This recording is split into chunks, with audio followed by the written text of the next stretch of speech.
you just had an accident. Now what? Being involved in an accident can be a traumatic and confusing experience.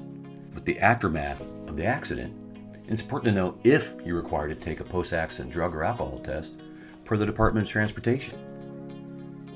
Failure to conduct a post-accident test can result in fines of up to $8,000 or more. Like this company in Indiana, who was fined $8,140 in October of 21. The DOT regulations state that if a driver is involved in an accident and is performing safety-sensitive functions, such as operating a commercial motor vehicle, like a semi, they're required to undergo a drug and alcohol test. Maybe.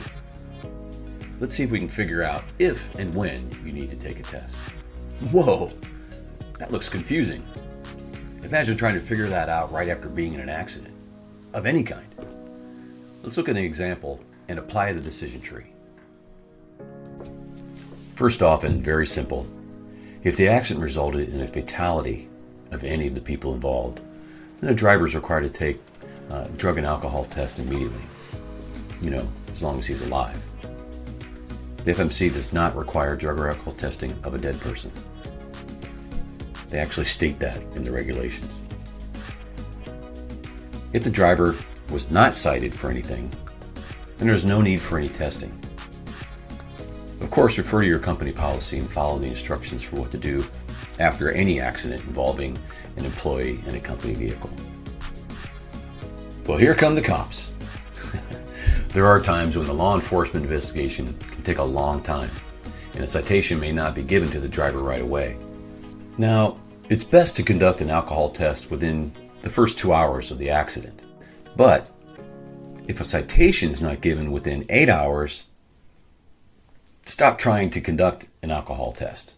Alcohol's already out of their system. Now, for drugs, if the citation is not given in the first 32 hours, then the drugs are probably out of your system as well. Stop taking the test. The regulation, 49 CFR Part 382C, Paragraph D, Item 1, states, and I'll paraphrase a bit, for alcohol tests, if a test is not administered within the first 2 hours following the accident, the employer shall prepare a record stating the reasons that the test was not promptly administered. Now, obviously after 8 hours, alcohol's out of the system. Well, with drugs, most drugs will stay in your system for about 32 hours as far as being intoxicated, but the regulations say that the timing starts after the accident. But if you don't receive a citation, then you don't know that you need a test. So we usually say after the citation. But remember in all this, keep really good records of the full timeline. Well, now your driver's been given a citation. Give him the test, right? Well, not so fast. If the accident was minor and there's no injury, and the truck can be driven away safely and legally, even though the driver got cited, you're off the hook. No test is needed.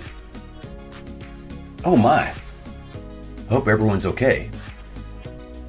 If the accident resulted in injury and required immediate medical treatment away from the scene, or one or more of the vehicles needed to be towed away, the driver must also take a test.